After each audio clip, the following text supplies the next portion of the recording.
T-Mobile upgrade eligibility hinges on a few key factors. First, your account must be in good standing, meaning no overdue payments.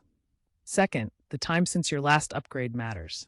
It's typically 12 to 24 months depending on your plan. If you're on an equipment installment plan, EIP, you usually need to complete at least 50% of the payments or pay off the remaining balance. T-Mobile now uses AI-driven tools to speed up these checks via their app or website. Also, be aware of the upgrade assurance feature, which notifies eligible customers about promotions automatically.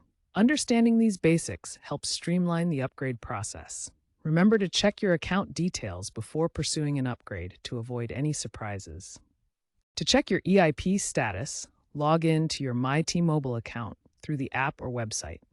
Navigate to the Devices or Upgrades section to find this information. If prompted, you may need to enter your IMEI, which is a unique 15-digit code for your device. You can find your IMEI in your phone's settings or by dialing #06.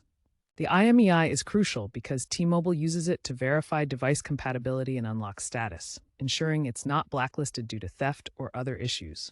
You can use T-Mobile's official IMEI checker or third-party sites like imei.info.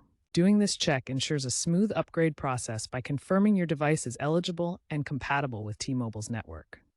If your IMEI is blacklisted, contact T-Mobile support to resolve the issue before attempting an upgrade.